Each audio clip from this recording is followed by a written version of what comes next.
e, consequentemente, o nosso conteúdo para a nossa segunda nota, tá? Turma, estou colocando nesse momento a aula para gravar. Fiquem à vontade para fazer algum questionamento, tirar dúvida, pode interromper a aula para isso, tá? No final dessa aula, tá? Possivelmente eu vou conversar com vocês alguns pontos referente à nossa já primeira atividade da nossa do nosso segundo bimestre, tá? E aí, turma, hoje nós vamos iniciar o conteúdo de farmacocinética, né? É um dos conteúdos maiores dentro da farmacologia, e a farmacocinética ela é uma das ciências muito importante na farmacologia. A farmacocinética, gente, ela envolve o estudo de 4 etapas. Quais são essas etapas? A absorção, a distribuição, o metabolismo e a excreção. Consequentemente, essas etapas elas são primordiais para que influenciam o efeito da droga, o local de administração, o local de eliminação, a formação de produtos como radicais livres ou não.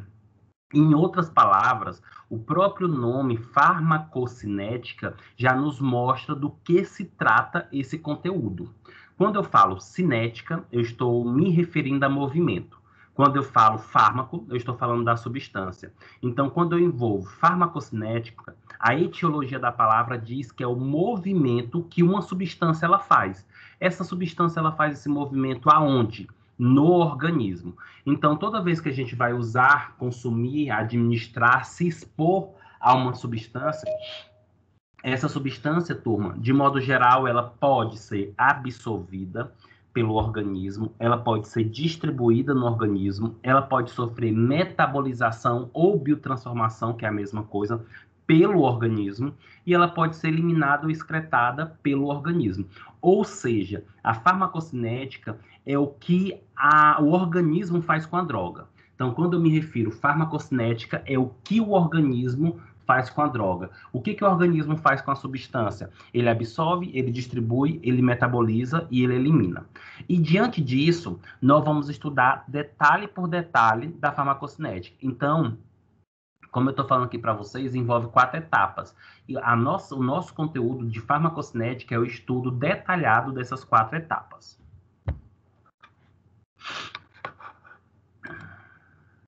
Turma, diante disso, nós temos 2 conceitos muito importantes, que esses conceitos eles podem se referir de modo geral a um conceito mais técnico, que o primeiro é farmacocinética, é o estudo do movimento de um fármaco no organismo em determinado tempo. E assim, quando você utiliza o medicamento, quando você é exposto a uma substância, consequentemente, essa substância ela tem um tempo para cada etapa. Ela tem um tempo para ser absorvida, ela tem um tempo para ser distribuída, ela tem um tempo para ser metabolizada e ela tem um tempo para ser eliminada. E o estudo desse tempo está dentro da farmacocinética. Sem dúvida, o conceito que eu acho mais interessante, mais completo e mais adequado para a farmacocinética é esse segundo aqui. A farmacocinética, gente, ela estuda o caminho percorrido pelo medicamento no organismo, desde a sua administração até a sua eliminação. Então, aqui eu posso afirmar para vocês que a farmacocinética ela é o estudo do percurso, ela é o estudo do caminho em que uma droga, em que uma substância ela leva para ser absorvida, administrada, até ela ser eliminada. E tudo que acontece nesse percurso. Então, se ela vai para um tecido para um tecido de reserva, se ela causa algum dano celular, quais os efeitos, tudo pode estar associado dentro desse caminho, dentro desse percurso. Esses 2 conceitos iniciais que eu comentei aqui para vocês, eles são considerados conceitos técnicos, tá? Contudo, para ficar um pouco mais claro, nós temos um conceito, vamos dizer assim, mais popular, um conceito mais informal, que é farmacocinética, é o que o organismo faz com a droga. Então, se vocês conseguirem compreender que farmacocinética é o que o organismo faz com a droga, vocês poderão entender que tudo que envolve o organismo sobre o medicamento é farmacocinética.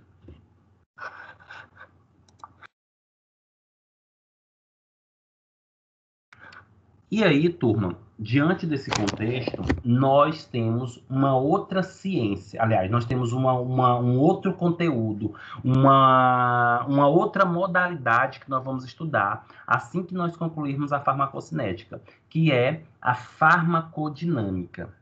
E aí, turma, quando eu me refiro em farmacodinâmica, eu também, buscando a etiologia da palavra, eu consigo compreender mais ou menos o que significa. Quando eu falo dinâmica, eu estou falando de mecanismo, eu estou falando de efeito. E aí, quando eu falo farmacodinâmica, eu estou falando do mecanismo da substância, do efeito da substância. Turma, a farmacodinâmica ela é uma ciência, ela é um conteúdo que visa demonstrar como é que ocorre o efeito do medicamento, como é que ocorre um mecanismo de ação e o local de ação que essa droga vai agir. Oi, Matheus. Com licença, professor. Boa noite. Boa noite, Matheus. Me ouvindo? Estou ouvindo, tranquilo. Só uma pergunta, professor. Sim. Sobre com a questão do medicamento para tratamento da H. pylori e gastrite. Como é que esse fármaco ele age no organismo? E Matheus, tudo vai depender do tipo de tratamento. Então, quando você fala da gastrite, é uma coisa. Quando você fala da gastrite associada a Helicobacter pylori, é uma outra coisa. Então, vamos tentar compreender. A gastrite, né, eu vou tentar falar mais sucintamente para você. Mas, por exemplo, a gastrite, ela é uma doença inflamatória de algum tecido ou de algum órgão do trato gastrointestinal. É tanto que se, por exemplo, você tem uma lesão no esôfago, você tem uma gastrite esofágica. Se você tem uma lesão no estômago, você tem uma gastrite estomacal. Se você tem uma lesão no intestino, por exemplo, no duodeno, você tem uma gastrite duodenal. Perfeito. Essa gastrite, ela pode estar associada a vários fatores, como, por exemplo, se a pessoa é fumante, se a pessoa faz demais ingestão de bebida alcoólica, se a pessoa não tem uma alimentação adequada, se a alimentação é muito rica em gordura, em massa, e etc. E isso leva a gastrite. Contudo, existe também um fator que pode desenvolver a gastrite e, consequentemente, a evolução dessa gastrite, que é a úlcera, tá? Que é a presença da bactéria chamada Helicobacter pylori. Quando a pessoa ela tem o desenvolvimento de úlcera ou gastrite associada a Helicobacter pylori, é necessário fazer o tratamento utilizando, por exemplo, antibióticos. É tanto que o tratamento para gastrite ou úlcera associada a Helicobacter pylori, ele é considerado um tratamento triplo ou quádruplo. Eu posso associar 3 substâncias ou 4 substâncias.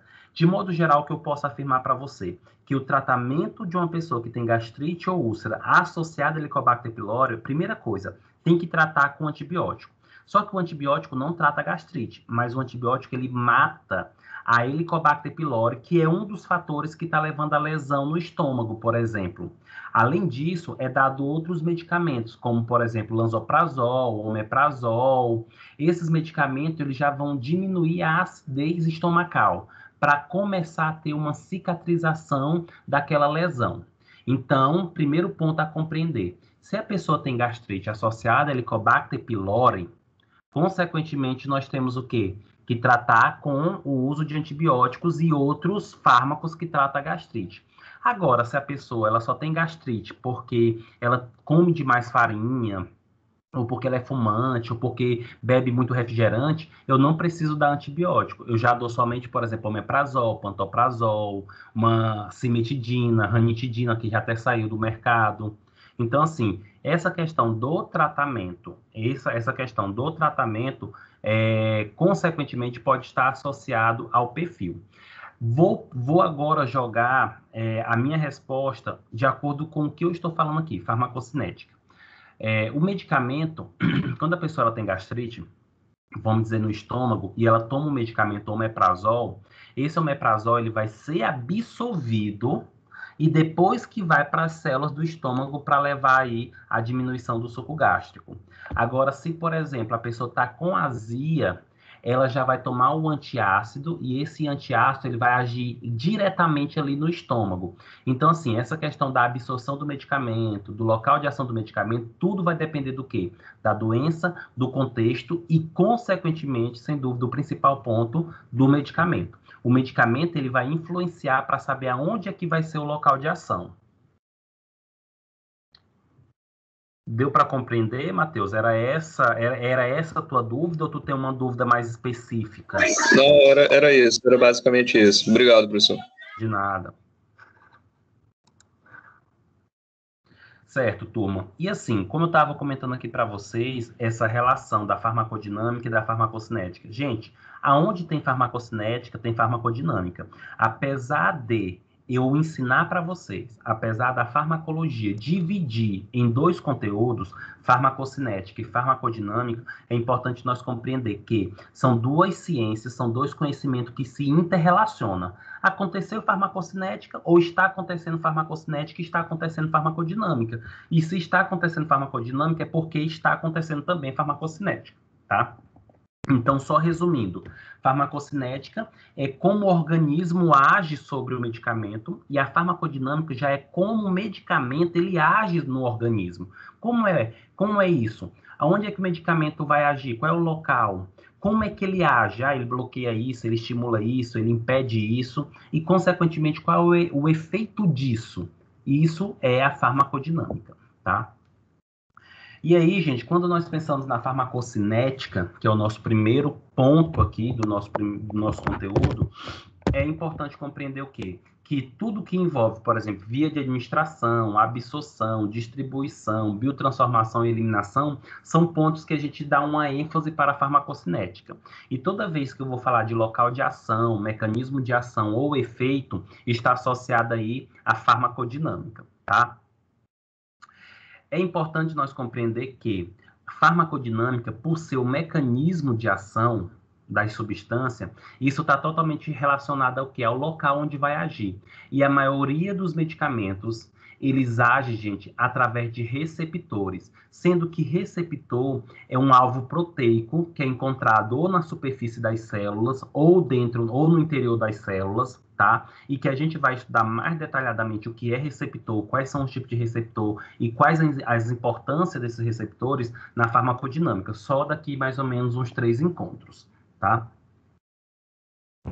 E aí, turma, é importante nós compreender que a farmacocinética ela se interrelaciona com a farmacodinâmica e para que aconteça o efeito, o mecanismo de ação das substâncias, é importante que a droga, que o medicamento, ele seja muito bem absorvido, que ele seja muito bem distribuído no nosso organismo. Para quê? Para que a quantidade de substância alcance o local onde tem que agir. Porque não adianta você tomar um medicamento e quase nada for absorvido. Se quase nada não for absorvido, não vai ter substância, por exemplo, no sangue para ir lá naquele tecido que se deseja o efeito e ter o efeito.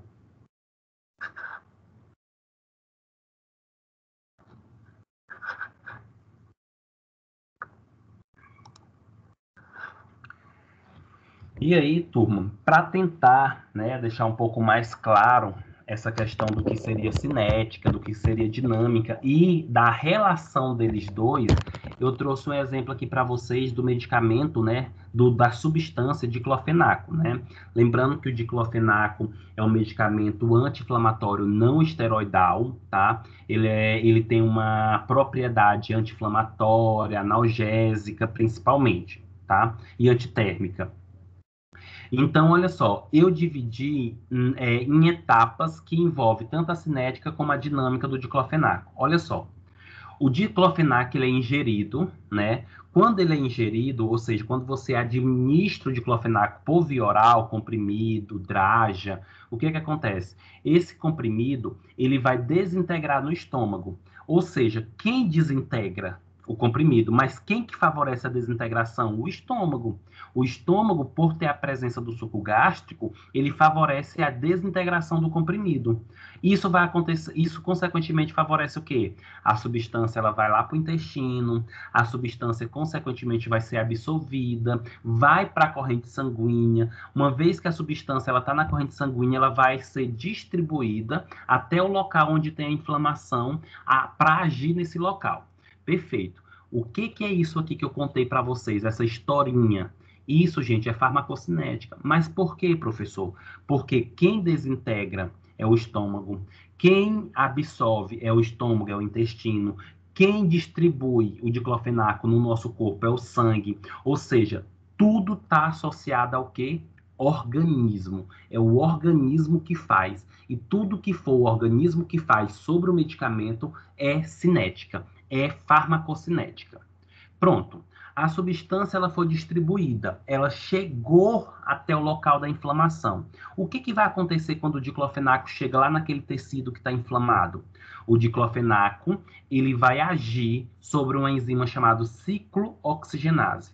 Essa enzima ciclooxigenase, ela é responsável, gente, por produzir uma substância chamada prostaglandina. Essa substância prostaglandina ela é considerada uma substância inflamatória. Ou seja, se tu tem inflamação, é porque tem prostaglandina. E se tem prostaglandina, tu tem um aumento dos aspectos inflamatórios, o que teoricamente não é bom, tá? Porque você vai sentir dor, você vai ter inchaço, você vai ter calor, você vai ter perda da função. Então, como é que acontece? O diclofenaco chegou no tecido que está inflamado, ele bloqueia a enzima ciclooxigenase, bloqueando a enzima, não tem produção da prostaglandina, que é a substância inflamatória. Se não tem a prostaglandina, não tem inflamação, ou diminui essa inflamação. Turma, tudo isso que eu estou falando aqui para vocês, foi o organismo que fez ou foi o diclofenaco? O diclofenaco que fez em cima do organismo. Foi o diclofenaco que inibiu a enzima. Foi o diclofenaco que impediu a produção da prostaglandina. Foi o diclofenaco que impediu o aumento da inflamação. Foi o diclofenaco que favoreceu a diminuição da inflamação. Então, quando o medicamento é ele que age sobre o organismo, isso é chamado de dinâmica, ou seja, isso é chamado de farmacodinâmica. Pronto. O diclofenaco, ele agiu. O diclofenaco, ele tem agora o efeito, né? Consequentemente, ele fez o efeito. Ele precisa continuar no organismo? Ele precisa continuar ali? Não. Ele não precisa mais continuar ali, certo? E aí, o que vai acontecer? O diclofenaco, ele precisa ser eliminado do nosso corpo, né? As substâncias, gente, depois que ela exerce o seu efeito, ela não tem mais por que permanecer no organismo, porque o quanto que a substância permanecer no organismo, ela vai continuar fazendo efeito, seja benéfico, seja maléfico, mas enquanto tiver substância no organismo, ela vai continuar exercendo esse efeito. Perfeito. O diclofenaco agiu, ele não precisa mais agir, o que vai acontecer? O diclofenaco vai sair da onde está inflamado ou estava inflamado, volta para a corrente sanguínea, lá na corrente sanguínea vai para o fígado ou vai para os rins e vai ser eliminado. Ou seja, lá no fígado, o diclofenaco favorece o quê? A transformação dele. E ele é eliminado pelo sistema renal. Quem elimina os rins? Ou seja, é o organismo. Então eu volto a ter de novo o quê? A cinética. Então é só para vocês compreender, gente, isso que eu estou falando aqui para vocês, é só para vocês compreender essa relação que existe entre a cinética e a dinâmica.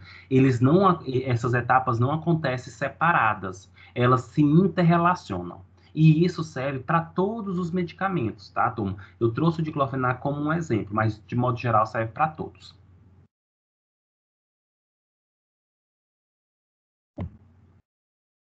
Só um momento.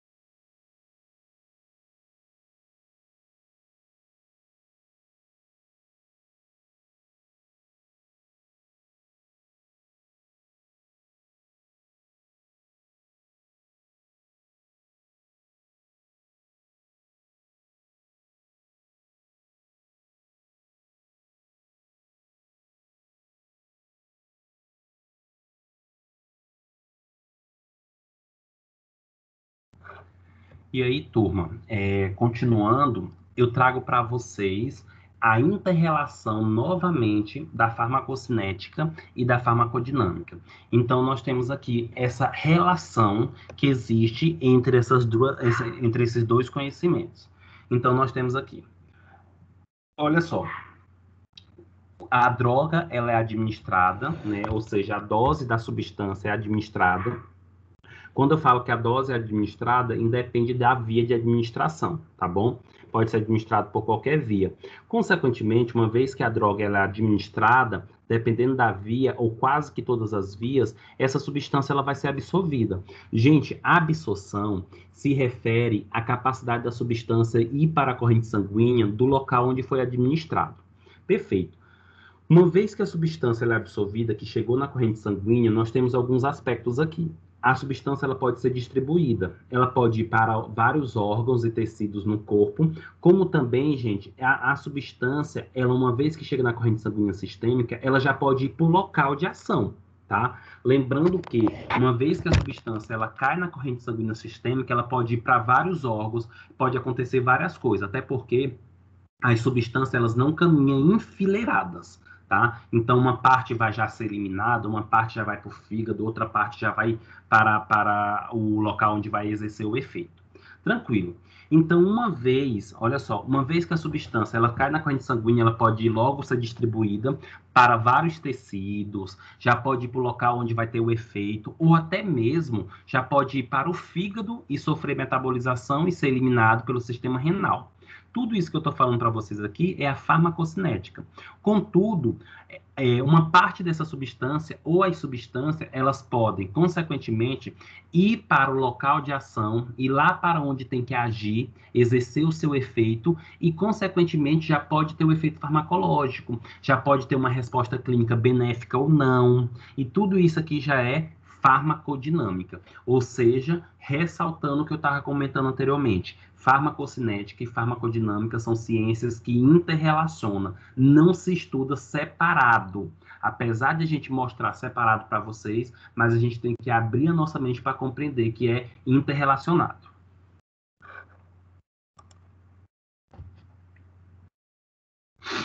Turma, e aí, para ficar mais claro, a farmacocinética, que é o nosso foco desse conteúdo aqui, ela envolve 4 etapas. Quais são essas etapas? As etapas são absorção, distribuição, metabolismo, que também pode ser chamado de biotransformação, excreção, que também pode ser chamado de eliminação. Para ficar mais claro para vocês e para que vocês possam lembrar quais são as etapas da farmacocinética, eu coloquei essas siglas, né? Basta lembrar ADME. A de absorção, D de distribuição, M de metabolismo, E de excreção. Sendo que, a partir de agora, nós vamos estudar etapa por etapa da farmacocinética.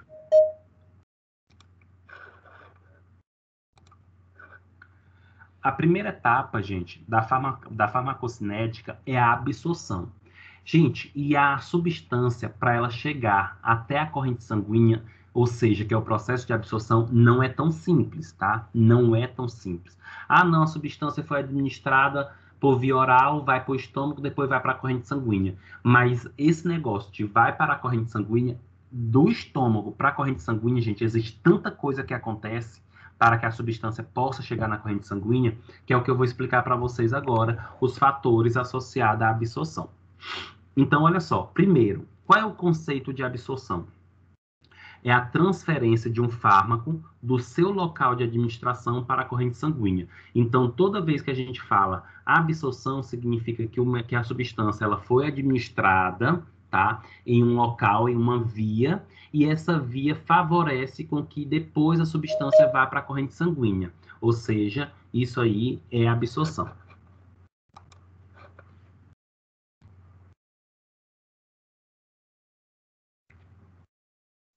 E aí, turma, para as substâncias serem absorvidas, nós temos algumas características.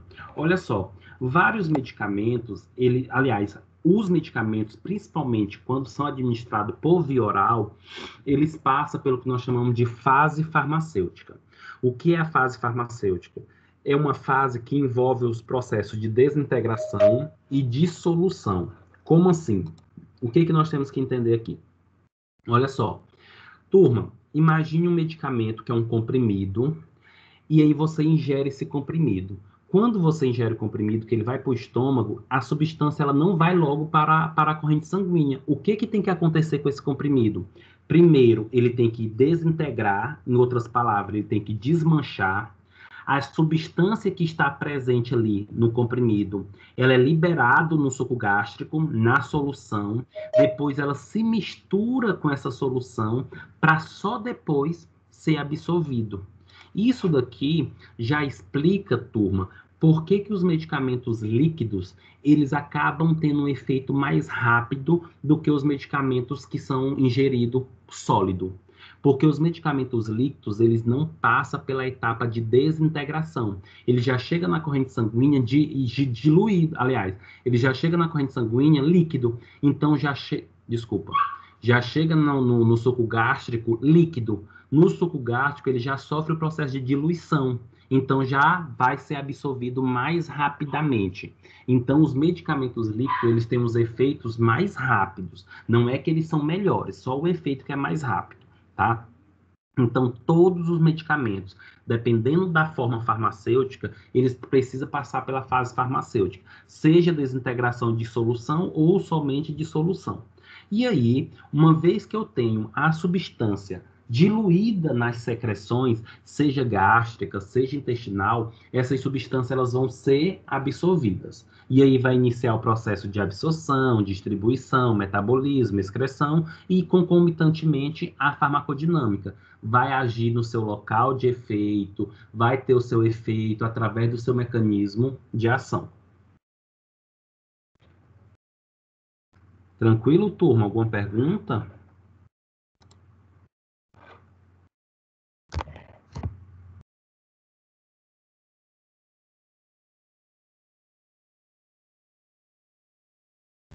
E aí, turma, como eu comentei para vocês, não necessariamente, quando a gente fala da absorção, é tão simples. A substância, ela sai lá do estômago, ela sai do intestino e vai para a corrente sanguínea. Isso é bem simplicista. Mas o que acontece nesse trajeto para que a substância possa chegar até a corrente sanguínea?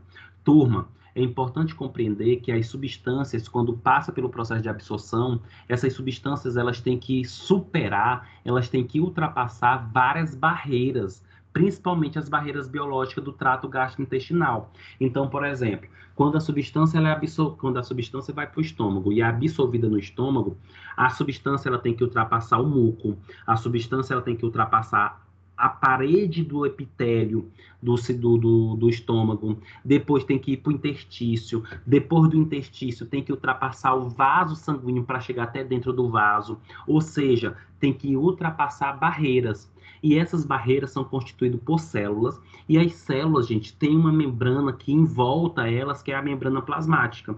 Consequentemente, as substâncias elas precisam passar por essa membrana plasmática. E assim, existem fatores que podem influenciar a passagem ou não das substâncias. Turma, tudo isso que eu estou falando para vocês aqui demora um tempo. Por exemplo, é muito comum, né, no nosso dia a dia, nós pegarmos, por exemplo, pessoas que está com dor de cabeça e toma um medicamento e com 5 minutos quer que o medicamento já tenha feito o efeito. Possivelmente, alguns fármacos não vão fazer isso, turma, porque demora-se um tempo para que a substância possa chegar até a corrente sanguínea e exercer o seu efeito. Geralmente, os medicamentos que é administrado por via oral, principalmente os sólidos, comprimidos, cápsulas, etc., a média de tempo que a gente tem que esperar para início do efeito é entre 20 a 30 minutos. Por quê? Precisa acontecer todas essas etapas que eu falei aqui para vocês. Tem que ser absorvido, tem que ser desintegrado, diluído, absorvido, depois ir para o local de ação. Então, tudo isso demanda um tempo. Como eu estou dando ênfase para vocês as barreiras biológicas que as substâncias têm que ultrapassar para chegar até a corrente sanguínea, é importante nós compreendermos o quê? Que dentre essas barreiras biológicas que são formadas por células, nós temos a membrana que envolve essas células, que é chamada de membrana biológica. E essa membrana biológica, gente, ela tem características importantíssimas. A membrana biológica, ela é um envoltório que delimita todas as células, tanto procariontes como as eucariontes. A membrana biológica, ela estabelece a fronteira entre o meio intracelular e o meio extracelular. E a partir desse momento que eu estou dizendo que ela estabelece uma fronteira, gente, significa que a membrana plasmática ela é considerada uma membrana de seletividade. A membrana plasmática ela pode selecionar o que entra dentro da célula e o que sai dentro dessa célula, tá? A membrana plasmática, gente, ela é uma estrutura de lipídios e proteínas. Então, quando eu pego uma membrana celular, uma membrana plasmática de uma célula, e eu for observar a estrutura dela, é basicamente constituído principalmente de lipídios. A partir desse momento, eu já tenho que começar a entender que as substâncias, para que possam ultrapassar a membrana, elas devem ser preferencialmente com um perfil lipossolúvel, porque uma vez que ela tem essa característica lipossolúvel, ela consegue ultrapassar mais facilmente a membrana biológica, porque a membrana biológica ela é formada por fosfolipídios, é formado por lipídios, apesar de que existe mecanismo pelas quais as substâncias hidrossolúveis têm como ultrapassar essa membrana, que é o que eu vou falar mais lá na frente para vocês. Gente, a membrana plasmática, ela tem duas porções. Ela tem tanto uma porção hidrofóbica, como também uma porção hidrofílica. Lembrando que, quando eu falo hidrofílica, hidrofílica significa afinidade pela água. E quando eu falo hidrofóbica, repulsão, medo da água, certo? E aí, o que acontece? Nesse sentido, é importante nós compreender o quê? Que existe uma porção da membrana que é hidrofílica, que é principalmente essa parte que está mais no meio externo e no meio interno da célula, voltado para o interior da célula, para o citoplasma. E essa porção, que é a porção interna da membrana, é a porção hidrofóbica, tá? E aqui, nessa imagem, nós temos um modelo de membrana plasmática. Observa que ela é formada por fosfolipídios de membrana, principalmente por uma camada bilipídica, tá? E inserida, né, mergulhada nessa camada bilipídica, nós temos as proteínas membranária, transmembranária. E aí, isso ressalta o que eu falei para vocês. A membrana plasmática ela é considerada uma membrana seletiva. Ela tem a capacidade de selecionar o que entra dentro da célula e o que sai. E as substâncias, quando nós ingerimos os medicamentos, para chegar até a corrente sanguínea, precisa estar ultrapassando um monte de membrana dessa daí, tá?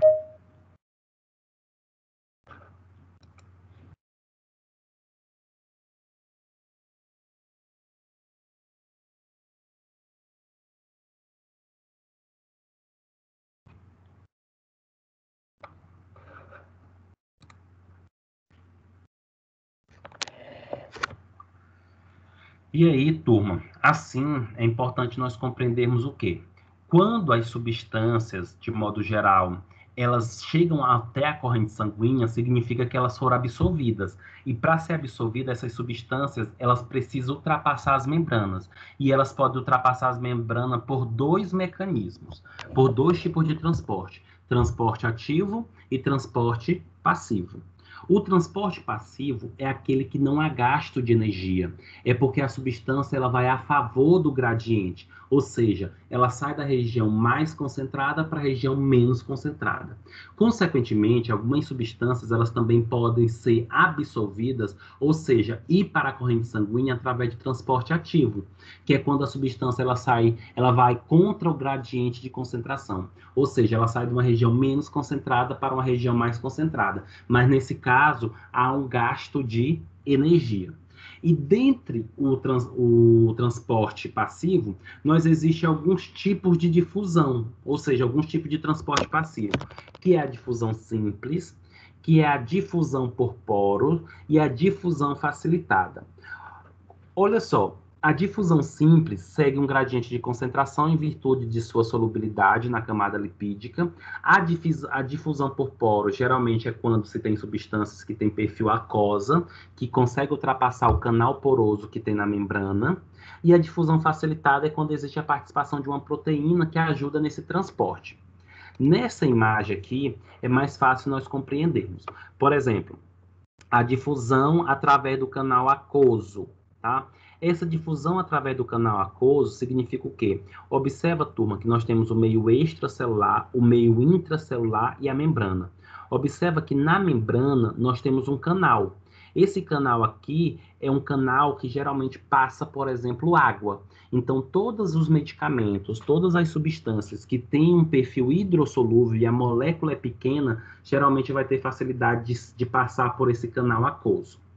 Difusão através dos lipídios. Olha só, como muitos dos medicamentos eles têm um perfil lipossolúvel, eles acabam ultrapassando entre os lipídios mesmo, entre a membrana, porque a membrana já tem essa capacidade lipossolúvel.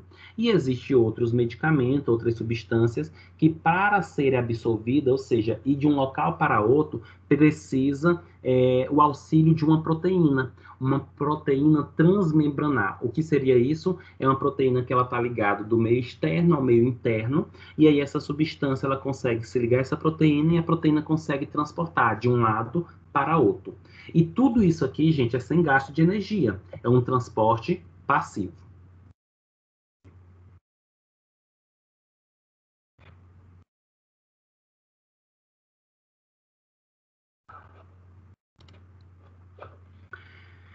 E como eu falei para vocês, além do transporte passivo, as substâncias, elas podem, de modo geral, turma, serem absorvidas através de um transporte ativo. O transporte ativo já é aquele onde tem gasto de energia e possivelmente as substâncias elas vão contra o gradiente de concentração, ou seja, a substância ela sai de uma região menos concentrada para uma região mais concentrada, ou seja, ela sai de onde tem menos para onde tem mais. Isso faz com que ela gaste energia. Todo transporte ativo, gente, vai precisar de energia. E a energia que é gastada para esse transporte, para levar a substância de um lado para outro, ou seja, da onde ela foi administrada até a corrente sanguínea, é o ATP. O ATP é nossa molécula energética, tá? Que é a adenosina trifosfato. E um exemplo para vocês de transporte ativo é, por exemplo, a bomba de próton. O nosso estômago, gente, ele tem um suco gástrico. O suco gástrico, ele é um suco ácido. E para manter essa acidez, o tempo todo, as células parentais do estômago precisam estar produzindo hidrogênio. Só que já existe muito hidrogênio no estômago, mas mesmo assim, ela continua produzindo e lançando esse hidrogênio. Para esse hidrogênio chegar até o estômago, que já tem muito hidrogênio, precisa ter aí o transporte ativo. Precisa gastar energia para lançar esse hidrogênio no estômago. Consequentemente, existe aí dois tipos, de modo geral, né, grandes, de transporte ativo, que são as endocitose, que é a endocitose, e a exocitose. E aí, quando eu falo endocitose, é a capacidade da célula trazer substância do meio externo para o meio interno. E quando eu falo exocitose, é a capacidade da substância é a capacidade da célula tirar a substância do meio interno e jogar no meio externo. E aí, a endocitose, que é englobar de fora para dentro, existe duas modalidades, que é a fagocitose e a pinocitose. Esses dois conceitos é só para diferenciar. Quando é englobado partículas sólidas, é fagocitose. E quando é englobado partículas menores, líquidas, é pinocitose. A imagem que está do lado desse slide 14, nós podemos observar tanto a endocitose como também a exocitose. Na célula que está aí, essa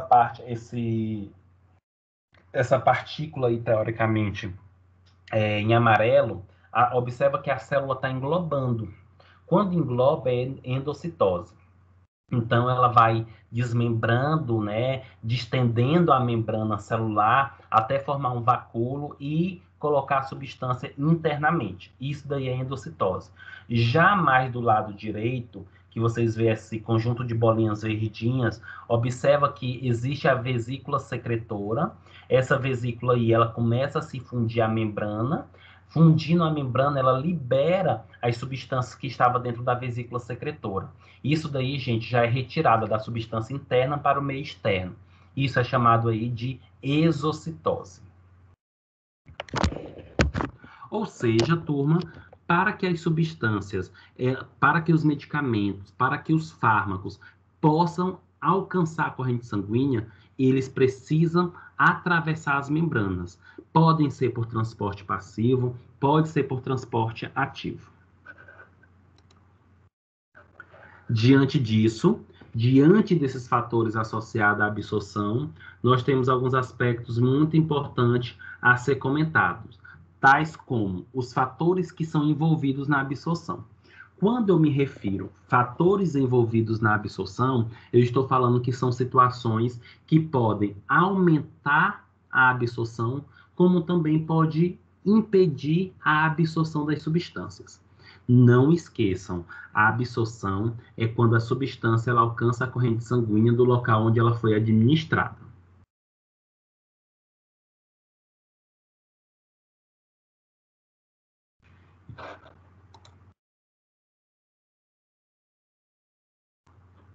E aí, quando a gente fala dos fatores envolvidos na absorção, nós temos duas características aqui.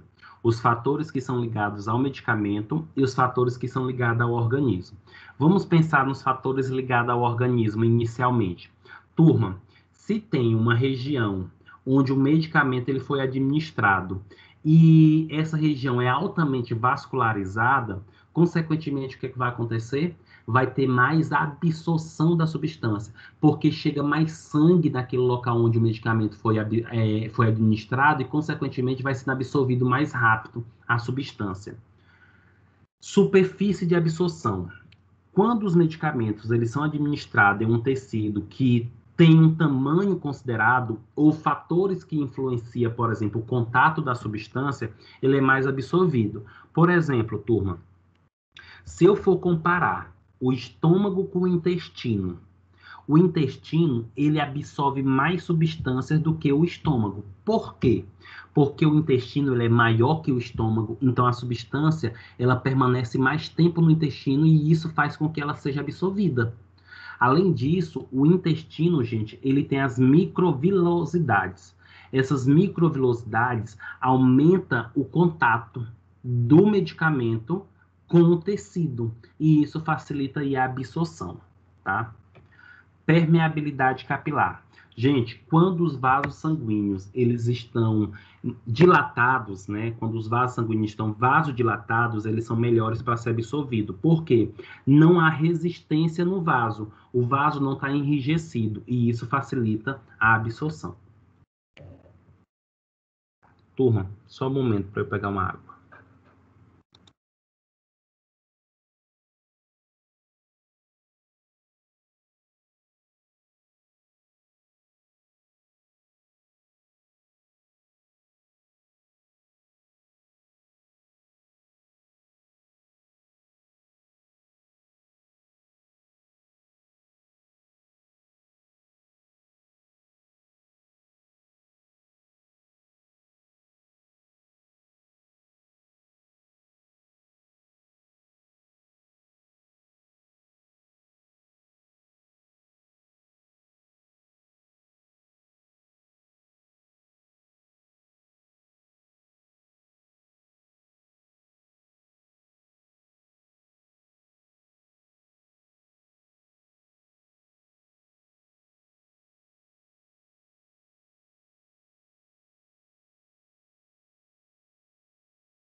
Turma, ainda falando sobre os fatores envolvidos na absorção. E aí, nós vamos falar dos fatores que estão ligados ao medicamento.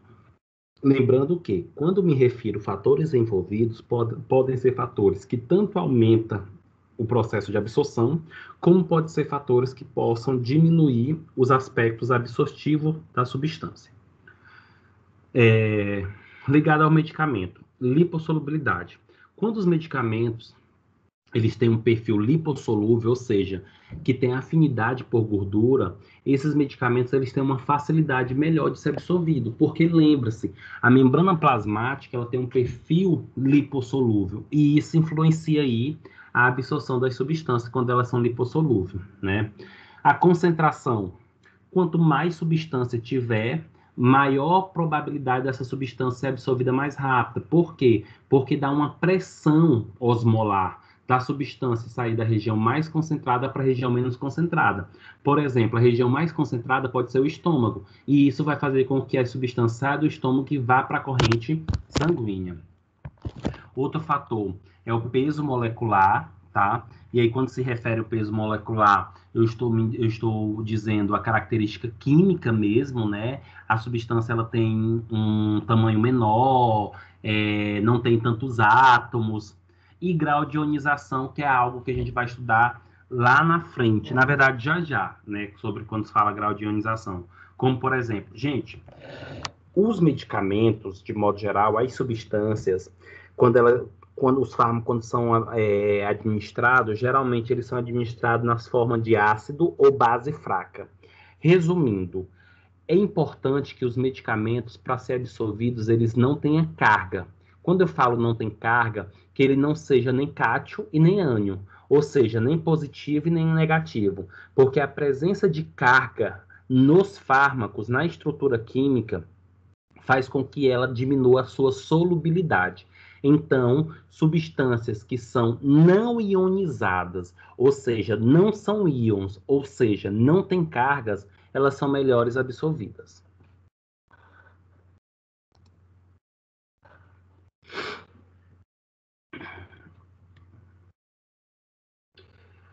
E aí, turma,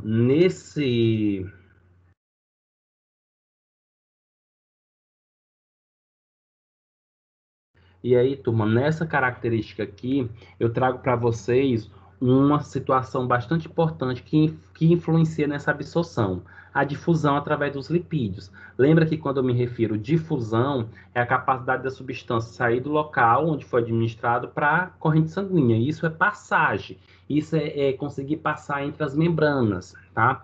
Olha só, gente, as substâncias não polares ou apolares, o que seria isso? Substâncias apolares ou não polares? São substâncias lipossolúveis.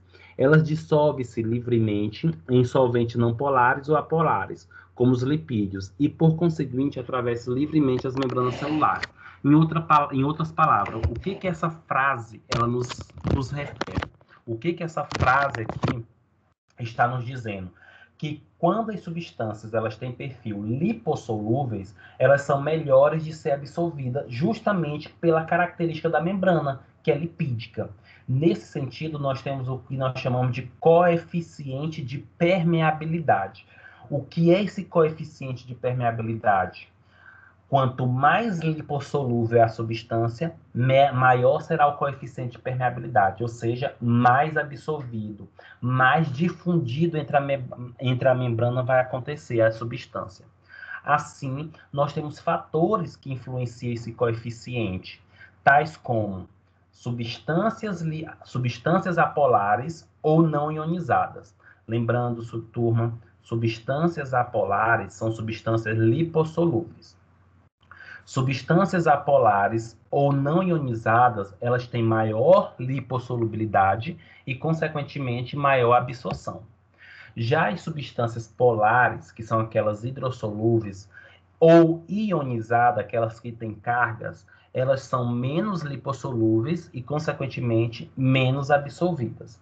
Ou seja, quando a indústria vai produzir um medicamento, ela já pensa nesses fatores aqui.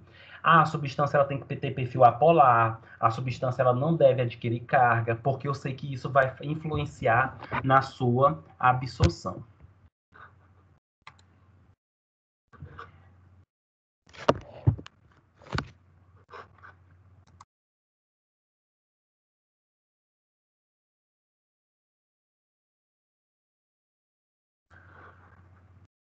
E aí, turma, eu comentei muito para vocês agora essa questão aqui de carga, não ter carga, ionizada, não ionizada.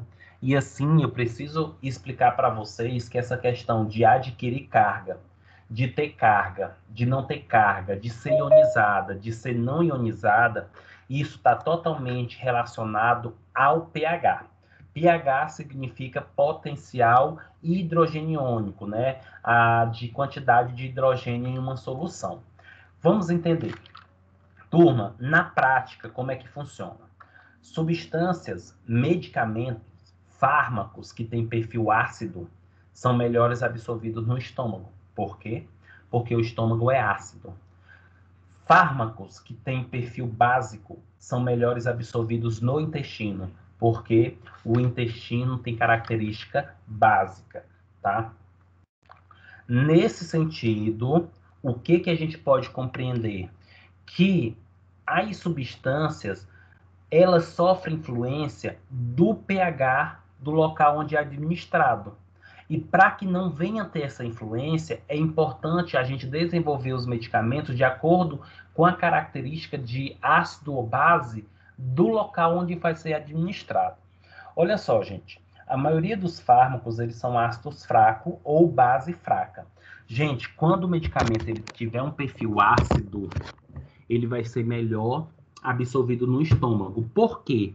Como o estômago ele já tem ácido, ou como o estômago já é ácido, ele faz com que o fármaco não adquire carga. Não adquire carga. E lembra que eu falei para vocês, os medicamentos, eles são mais solúveis, os medicamentos, eles são mais absorvidos quando eles não têm carga. E eu já estou dizendo aqui para vocês que fármacos ácidos são melhores absorvidos no estômago porque o estômago é ácido. E isso faz com que o medicamento não tenha carga. E não ter carga, ou seja, não ionizado, é melhor para ser absorvido. E tudo isso, gente, está influenciado pela característica do pH, tá? Que é esse cálculo aí da dissociação do pKa, que não compensa, turma, não vale a pena eu estar mostrando para vocês esse cálculo aqui, porque vai só confundir mais ainda a cabeça de vocês nessa característica. O foco aqui é compreender que medicamentos que são ácidos, eles têm que ser absorvidos no estômago, ou eles são melhores absorvidos no estômago. Na verdade, não é nem que seja absorvido só no estômago, mas eles são melhores absorvidos no estômago porque o estômago é ácido e o medicamento acaba não adquirindo carga. E é... Pode dizer, Marcos.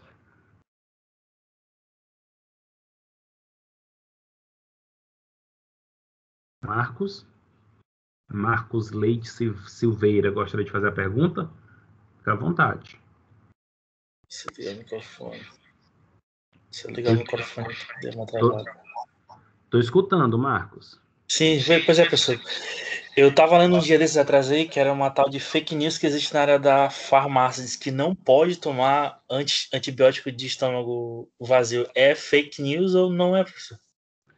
Na verdade, não é. Agora sim, uma coisa que eu quero que entenda, para não generalizar, mas a maioria dos antibióticos, Marcos, são medicamentos irritativos para o estômago. A substância, ela é irritativa. Ou seja, quando você toma um antibiótico de, vamos dizer assim, de estômago vazio, a substância ela acaba tendo maior contato com a parede do estômago, com a parede celular, com o epitélio, e isso acaba irritando. Aí a pessoa tem dor epigástrica, a pessoa tem azia, a pessoa tem desconforto. Só que também nós temos que tomar cuidado. Não é o fato de tomar o antibiótico que eu posso comer qualquer coisa, porque os antibióticos eles acabam interagindo com muitos alimentos. Por exemplo, não é recomendado tomar antibiótico com leite. tem que abolir isso. Por quê? A maioria dos antibióticos, eles acabam interagindo com o cálcio presente no leite. E aí, o que é que vai acontecer? O antibiótico, por exemplo, tetraciclina. A tetraciclina se junta com o cálcio, forma uma substância que nós chamamos de insolúvel, que é o quelato, e é eliminado nas fezes. Logo, o que é que acontece? Não é absorvido o cálcio e não é absorvida a tetraciclina. Então, não trata a infecção que o indivíduo tem e a pessoa pode ficar, como por exemplo, com os dentes amarelados. Gente, uma das coisas que mais acontecia na farmácia é chegar, por exemplo, crianças com os dentes amarelados. E aí as mães falavam, ele começou a ficar com o dente amarelado depois que tomou esse medicamento. Quando eu olhava, era um antibiótico. Por quê? Porque a mãe dava o antibiótico com leite. E aí o antibiótico corta, pega o cálcio e isso faz com que os dentes vai ficando amarelados, porque não tem mais cálcio para os dentes. Então, não é fake news em relação aos antibióticos. A maioria dos antibióticos são irritativos do estômago. Então, é correto que você tenha uma alimentação antes. Mas não é todos os alimentos que eu posso ingerir antes de tomar antibiótico. Obrigado. Ok?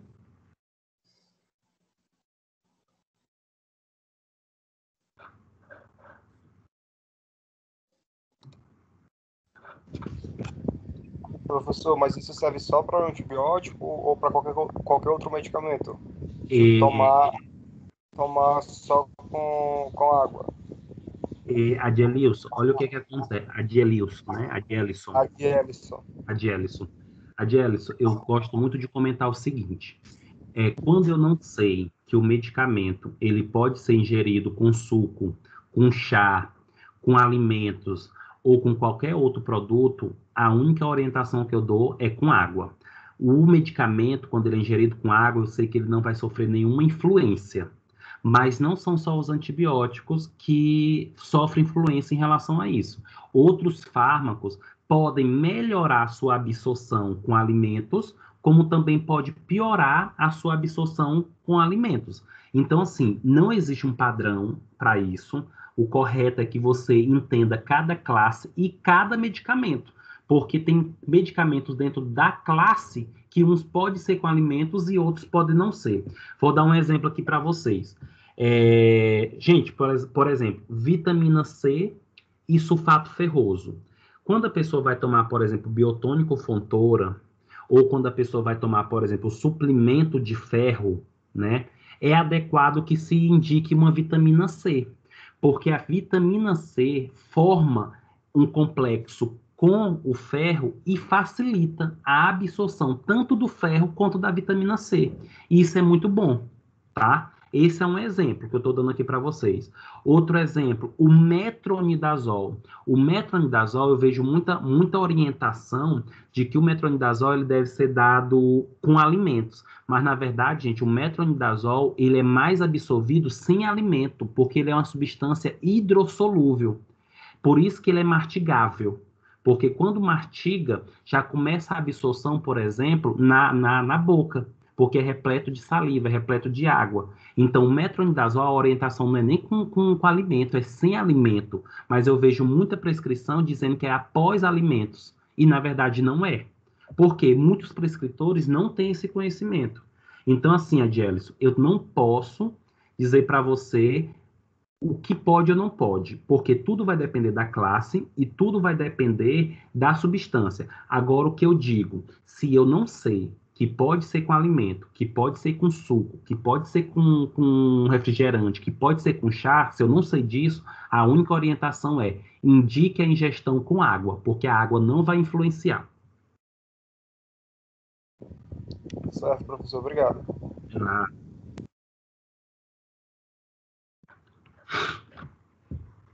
E aí, turma, seguindo essa característica que eu estou aqui comentando para vocês da absorção, eu volto agora para a característica dos fármacos básicos. Turma, só complementando o que eu estava falando, eu não sei se vocês já perceberam,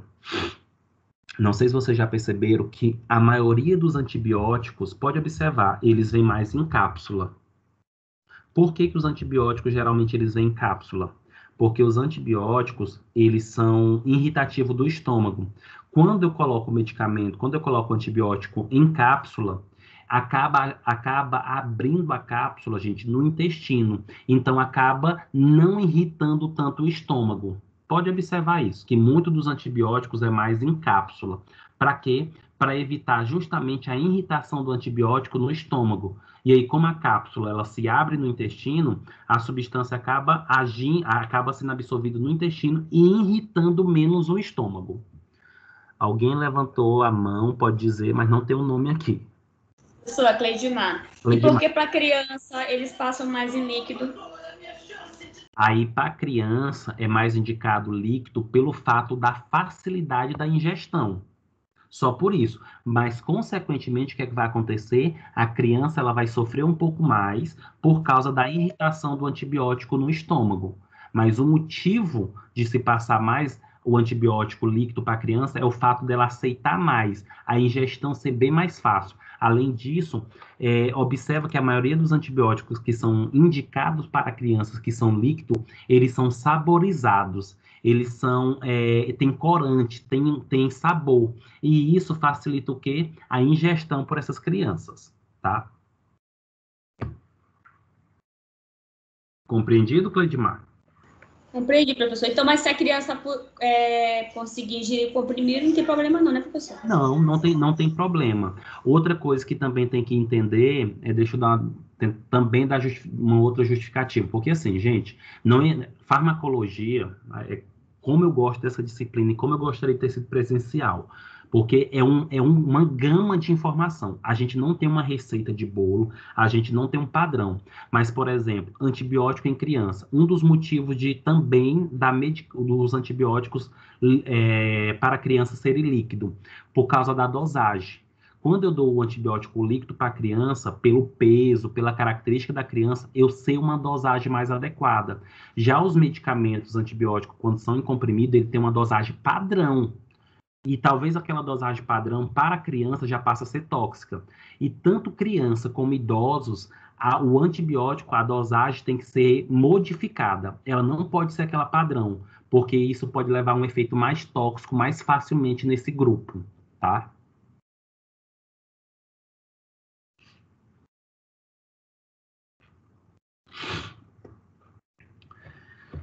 E aí, turma, seguindo essa sequência, né, que eu estou comentando aqui para vocês, eu estou falando do quê? Dos fatores que influenciam a absorção das substâncias. E dentre esses fatores, eu estou falando agora, gente, da acidez, né, da alcalinidade, do pH. E o que acontece? Quando os medicamentos eles são básicos, é melhor que eles sejam administrados. Aliás, é melhor que eles sejam absorvidos no intestino. Por que no intestino?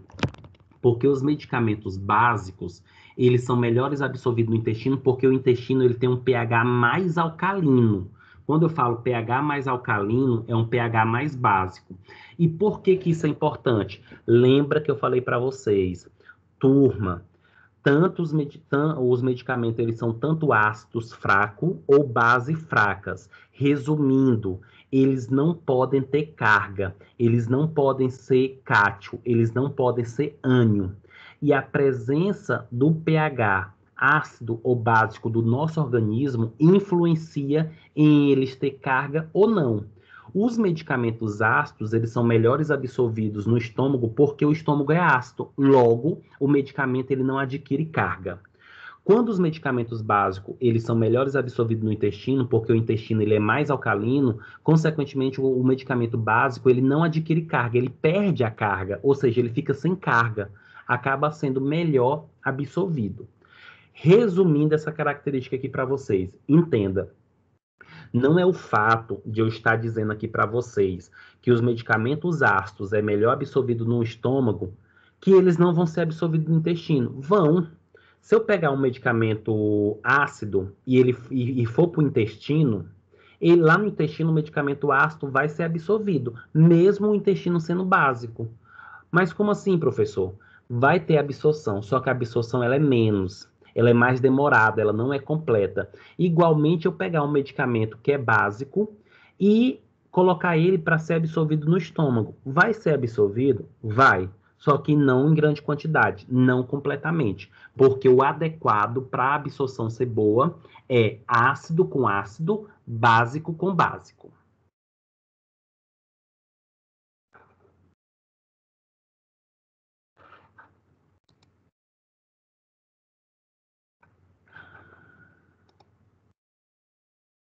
Turma, tanto essa questão do pH como da ionização, só para vocês entenderem, o termo ionização significa a capacidade das substâncias em adquirir carga, tá? Então, quando eu falo assim, a substância ela é ionizada, então ela tem um íon, ou ela pode ser um cátion ou um ânion, ou ela pode ser positiva ou ela pode ser negativa. Quando eu falo não ionizada, significa que ela não tem carga, ou seja, ela não é nem positiva e nem negativa, ela não é nem um cátion nem um ânion, que é, para as substâncias absorvidas, melhor que elas não fossem ionizadas, tá? E aí, o pH, ele influencia nisso, como eu mostrei para vocês. E aí, nós temos uma variável chamada pKa, que é determinado pelo um cálculo matemático, que é o logaritmo de 10. Mas só para vocês compreenderem aqui. Olha só, o pKa, gente, é uma medida da força da interação de um composto com um próton. Significa o quê? Quanto menor o pKa de um fármaco, mais ácido ele é. Então, se eu pego o fármaco e ele tem um pKa menor, significa que ele é ácido. Então, ele é melhor absorvido aonde? No estômago. Se eu pego um fármaco que o pKa dele é grande, é maior, significa que ele é mais básico. Se ele é mais básico, ele é melhor absorvido aonde? No intestino.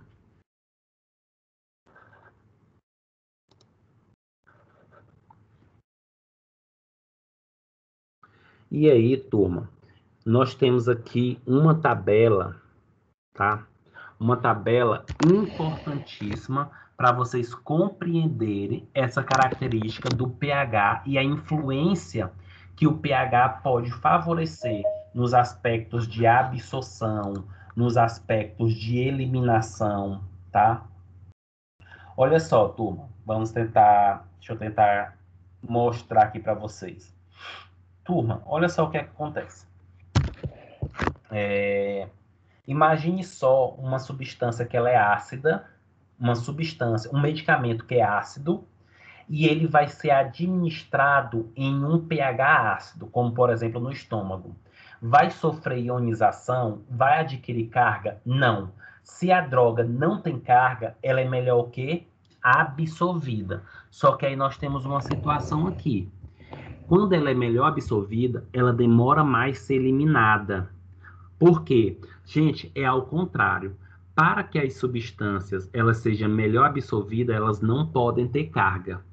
Mas para elas serem eliminadas, é interessante que elas tenham carga, que elas sejam ionizadas. Por quê? Porque o pH da urina sofre algumas influências em relação a isso, tá? Então, recapitulando, quando os medicamentos são ácidos, ele é melhor absorvido no estômago, porque o estômago é ácido. Isso acontece por quê? Porque não adquire carga, ou seja, ela é não ionizada. Contudo, como ela não tem carga, ela acaba tendo dificuldade em eliminação pela urina, porque para ser eliminado pela urina, o interessante é que ela tenha carga, tá? Quando eu tenho uma substância básica, essa substância básica, ela é melhor... quando eu tenho um medicamento básico, que ele é administrado em um pH ácido, vai adquirir carga? Vai, ou seja, ela vai ser ionizada. Se ela é ionizada, ela é absorvida menos, porque tem carga. Lembra que a presença de carga no medicamento diminui a sua absorção. Apesar de diminuir a sua absorção, aquela parte que foi absorvida, por ter carga, ela acaba sendo mais eliminada. Lembra que eu falei para vocês que para as substâncias serem eliminadas, melhor elas terem cargas. E agora vamos imaginar o contrário. Quando eu tenho uma substância ácida que é administrada no meio básico. Quando eu tenho uma substância ácida que é administrada no meio básico, ela sofre ionização, ela adquire carga? Sim. Se ela adquire carga, ela é menos absorvida, porque a carga influencia na absorção, diminui a absorção. Mas a presença da carga ajuda a eliminar as substâncias. Mesmo que essas substâncias tenham sido absorvido menos, aquilo que foi absorvido acaba tendo uma facilidade de ser eliminada. Os medicamentos básicos, em meio básico, eles sofrem ionização? Não, não tem carga. Se a substância básica, em meio básico, não sofre ionização, ou seja, não tem carga, ela é melhor absorvida, mas tem mais dificuldade para ser eliminada, porque ela não tem carga. Resumindo tudo isso que eu falei para vocês, é só vocês ver a semelhança e a diferença. Para que as substâncias elas sejam melhor absorvidas, o pH tem que ser semelhante, tanto da droga quanto do meio. Para que as substâncias elas sejam melhor eliminadas, os pH tem que ser diferente, tanto do medicamento quanto do meio.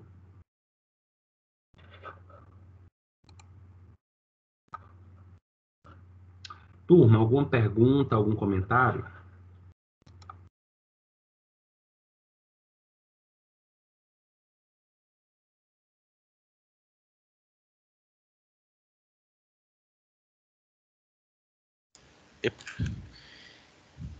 E professor, mas quando a droga ela demora a ser eliminada, não fica com uma ação prolongada? Ou não? Fica, Breno. Olha só.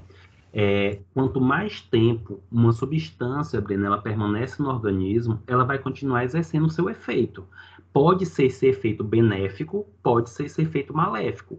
O adequado é que as substâncias sejam absorvidas, exerçam o seu efeito durante um período de tempo e depois sejam eliminadas. Se por algum motivo, por exemplo, a pessoa tem uma insuficiência renal e acaba tendo dificuldade de eliminar a substância, essa substância ela pode permanecer mais tempo no organismo e, consequentemente, continuar exercendo o seu efeito. Esse efeito pode ser benéfico, como esse efeito pode ser maléfico. Da mesma maneira que uma pessoa, por exemplo, que tem insuficiência renal, ela, quando vai começar a usar o medicamento, as doses elas têm que ser reorganizadas. As doses elas precisam ser modificadas. Por quê? Eu não posso dar a mesma dose em sequência para aquela pessoa que tem problema renal. Por quê? Aquela primeira dose que ela ingeriu, ela ainda não eliminou. E aí pode acumular as duas doses, sair de uma dose máxima e ir para uma dose tóxica e levar a efeitos adversos. Ok? Entendi. Obrigado, professor. Nada. Oi, Cleidmar. Professor, e como é que funciona? Eu acho que é a farmacodinâmica, quando o organismo ele se acostuma com um medicamento, ou então é necessário mais de um medicamento para poder fazer efeito. Certo. Envolve também, né? Envolve. Isso daí a gente vai estudar na farmacodinâmica, isso mesmo, tá? Cleidmar, a gente chama de taquifilaxia. Taquifilaxia. O que é taquifilaxia? É quando o indivíduo o organismo já não responde àquele medicamento. E isso não tem nada a ver com antibiótico. Antibiótico não é o organismo. Antibióticos são as bactérias. É tanto que é chamado de resistência. Agora, por exemplo, vou dar um exemplo do captopril. O captopril ele é um antihipertensivo, pertencente à classe dos inibidores da enzima conversora de angiotensina 1. É um dos antihipertensivos mais usados mundialmente para tratar a pressão alta e é um dos medicamentos que mais leva ao que nós chamamos de taquifilaxia. O que é isso? Geralmente, o que é que acontece? A pessoa, quando ela utiliza um medicamento por muitos anos, um exemplo, 5 anos, a pessoa tem 5 anos tomando captopril. O captopril, ele age em um local. Aquele local, ele começa a criar mecanismo para não ter mais a ação da substância. E aí, o que vai acontecer? O indivíduo ele já não tem mais o efeito que deveria ter, porque aquela célula, porque aquele receptor já está tolerante àquela substância. Aí nós temos duas situações. Ou eu aumento a dose, porque quando eu aumento a dose da droga, eu dou uma pressão no organismo para que o organismo responda à ação da substância. O que por um lado é bom, mas por um lado é ruim. Por quê? Por que é ruim? Porque eu estou aumentando a dose e eu posso chegar a uma dose tóxica. Ou, segundo ponto, eu retiro o medicamento, não dou mais aquele medicamento, dou uma nova classe, que é o mais adequado, e depois de alguns anos, o corpo volta a responder aquela substância anteriormente, que já não respondia, porque ele já não tem mais o costume, ele já não está mais tolerante. E aí eu posso dar de novo aquela substância, tá?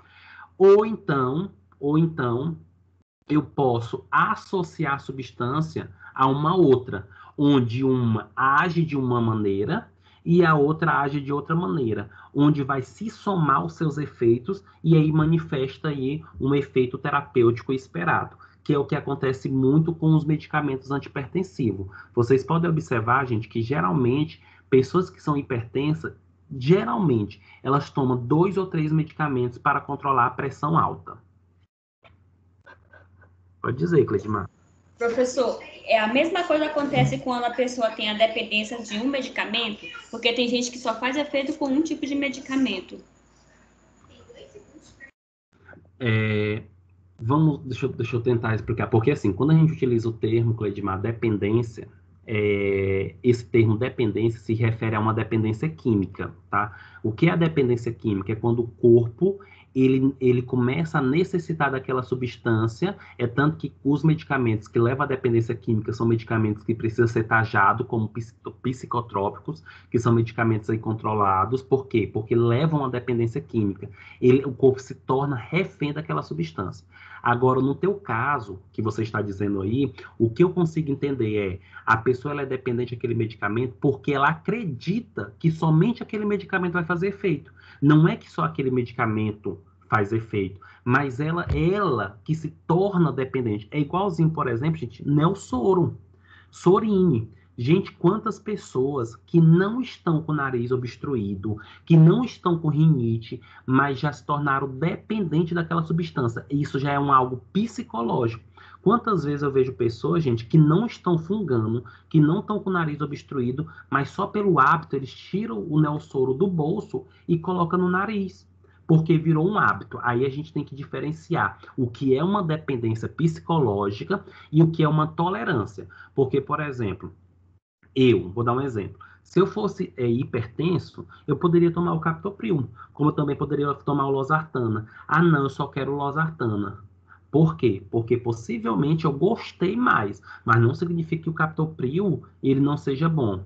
Pode ser que o losartana tem menos efeitos adversos do que o captopril para mim, pode ser que é mais barato, pode ser que eu acredite mais, mas dizer assim, que a pessoa só quer aquele medicamento porque só aquele faz efeito, isso está mais associado a algo placebo, isso está mais associado a uma característica psicológica.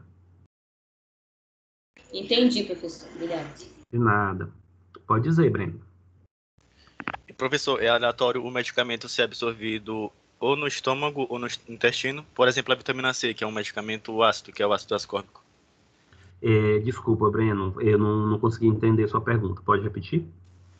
O medicamento, assim, é aleatório ele ser absorvido ou no estômago ou no intestino? Porque, por exemplo, a vitamina C, que é um medicamento ácido, que é o ácido ascórbico, é aleatório ele ser absorvido ou no estômago ou no intestino? Não, na verdade, o que acontece? Por ser, igual o AS, que é o ácido acetilsalicílico, ele é para ser absorvido no estômago, ou a maior parte dele vai ser absorvido no estômago. Mas aí, por exemplo, vou dar um exemplo. Da própria vitamina C. Imagine que eu estou tomando a vitamina C, que é o ácido ascórbico. A vitamina C é um ácido fraco, ele deve ser absorvido no estômago, porque o estômago é ácido. Mas, por algum motivo, o professor Wellington está com diarreia. Então, o esvaziamento gástrico dele está rápido. Eu tomei a vitamina C foi para o estômago, só que ela não permaneceu muito no estômago, porque logo em seguida o suco gástrico saiu do estômago e foi para o intestino. E a vitamina C também foi para o intestino. Lá no intestino, a vitamina C vai ser absorvida? Vai, só que em menor proporção e vai demorar mais.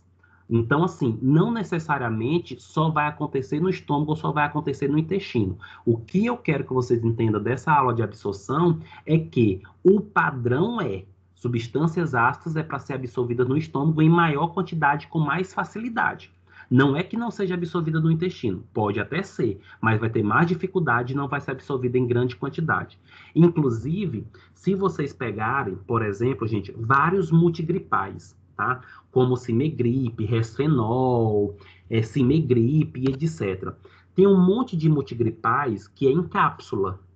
Inclusive, alguns multigripais, gente, eles têm ácido acetilsalicílico, né? Que aí ajuda no controle da temperatura, etc. Quando o medicamento ele é colocado em cápsula, a cápsula é para abrir no intestino.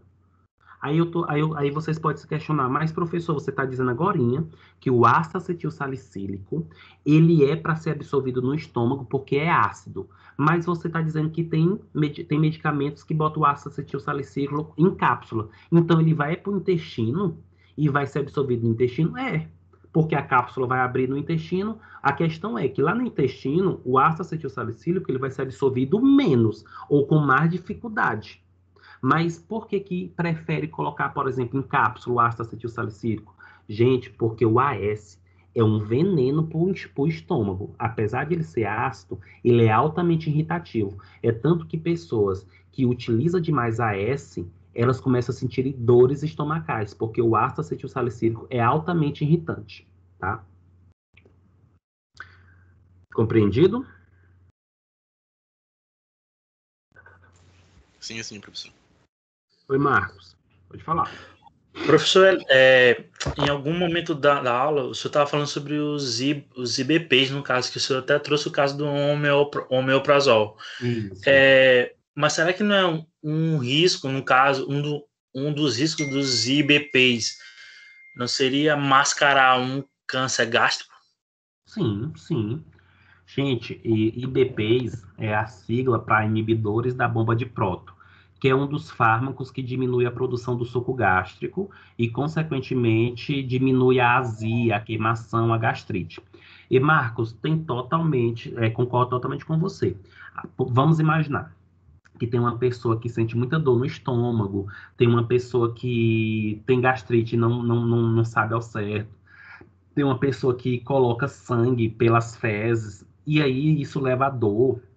E aí sempre está tomando, por exemplo, meprazol, pantoprazol, lanzoprazol, rabeprazol.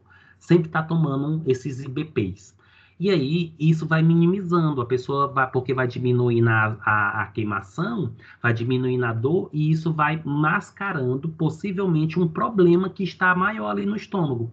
E aí quando vai manifestar o problema maior, já tem um câncer com metastase, entendeu? Então, assim, quando a gente toma um IBP, a gente tem que estar tomando ele porque você já tem um diagnóstico de gastrite, você já tem um diagnóstico de úlcera, certo?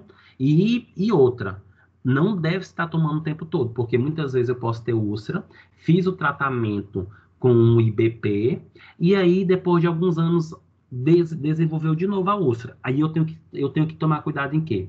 Essa úlcera voltou, mas voltou por quê? Porque eu continuo tendo uma alimentação desregrada, é por isso?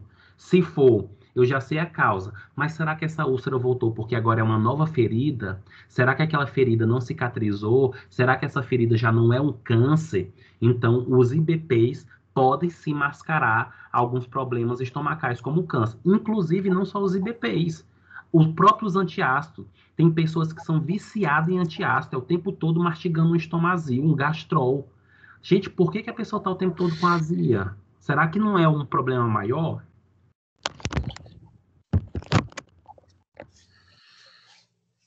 Pois é, professor. E também eu estava vendo aqui nas minhas leituras que existem até relatos de pessoas que consumiram muito omeprazol, que teve até caso de AVC e ataque cardíaco. É porque eleva a pressão, tá? Isso. Porque eleva a pressão, porque eles acabam levando a uma retenção de líquido.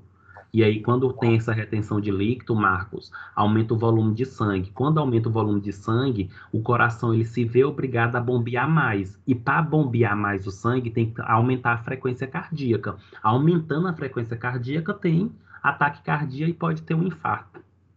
Principalmente se a pessoa já foi hipertensa, por exemplo. Isso aí. Obrigado, professor. De nada. O Adielson.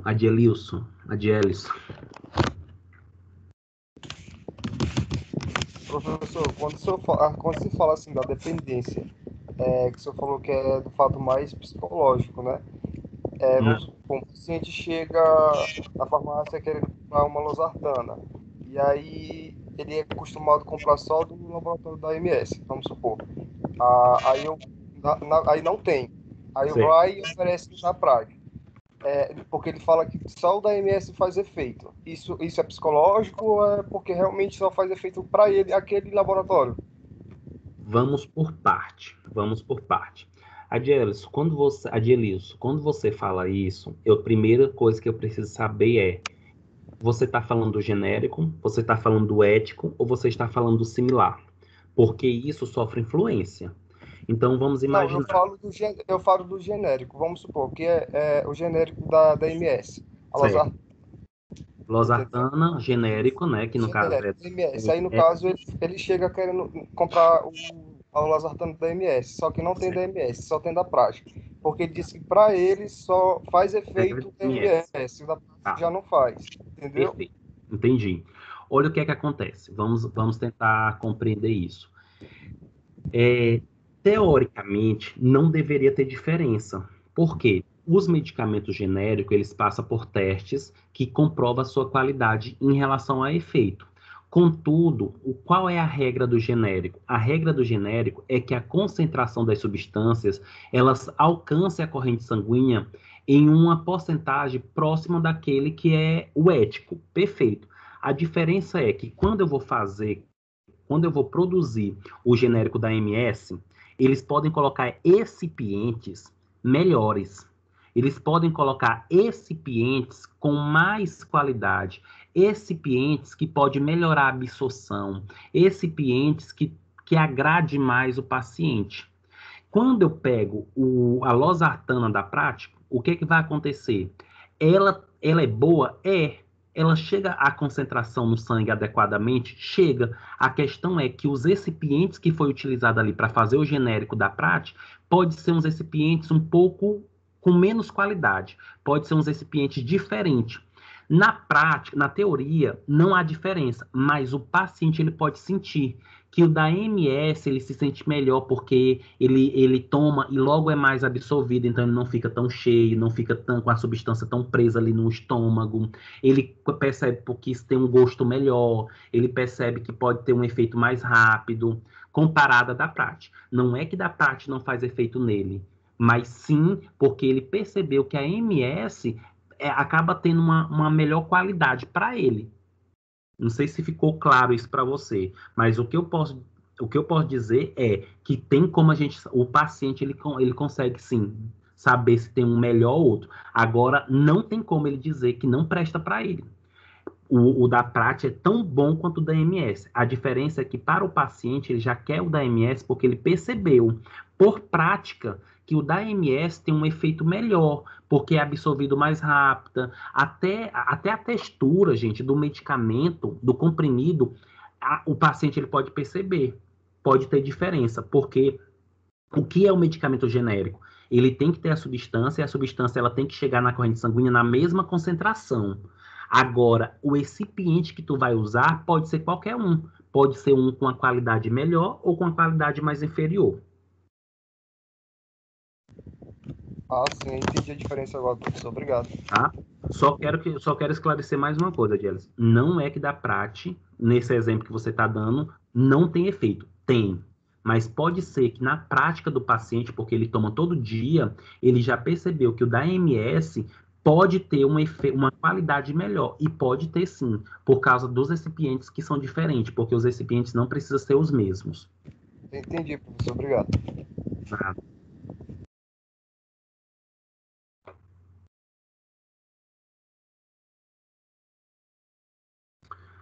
Turma, mais alguma pergunta, mais algum comentário?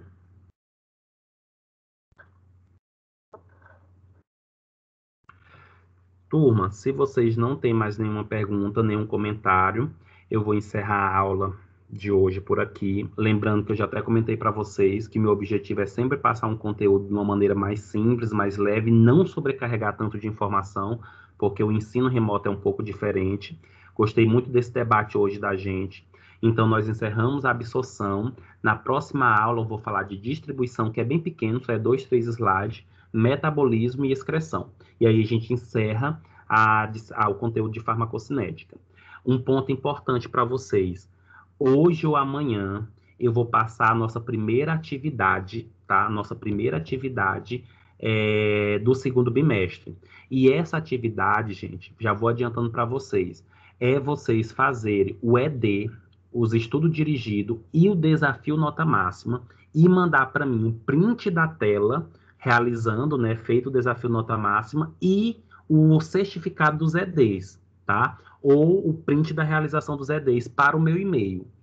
Tá? Então, já vão adiantando, eu vou mandar um e-mail padrão para vocês pelo AVA, vou fazer também uma mensagem padrão, vou mandar para os líderes, e os líderes vão reproduzir para vocês, tá bom? Professor? Oi, Marcos. E no meu caso, que os meus EDs foram todos aproveitados, o que eu faço? Eu mando para o senhor o print. Tu tem esse aproveitamento no sistema? Tem como ver? Tem. Pronto, pode bater o print, tá? Aí você bota o print lá e fala que foi aproveitado, tá bom? Aí no e-mail, quando você for mandar para mim por e-mail, tu escreve. Os meus EDs foram aproveitados, tal, tá bom? Tá bom, beleza, valeu, obrigado. E, professor, esse desafio nota máxima é o dessa semana? Isso, é o da semana, Consequentemente, quem não entrou vai ter que fazer o da semana. Só o fato de fazer o da semana já tá ok. Se vocês tiverem alguma tela que mostra que já foi realizado o desafio nota máxima e tudo, pode bater também, tá bom? Print. O importante é entrar no sistema do desafio nota máxima, mostrar a realização ou alguma escalazinha que vocês já fizeram. Não pode ser a pontuação, professor? Porque a pontuação dá para o professor saber também. Sim, pode ser a pontuação, mas principalmente o dessa semana. Eu quero que vocês entrem dessa semana, tá bom? Professor, Oi. o meu AVA só tem um estudo dirigido. No caso, eu só tenho que fazer esse. Só o ED, só o que você tem. Tá ok. Se é só um ED, só é esse. Deu para entender, Cledimar? Deu, professor, já fiz os dois.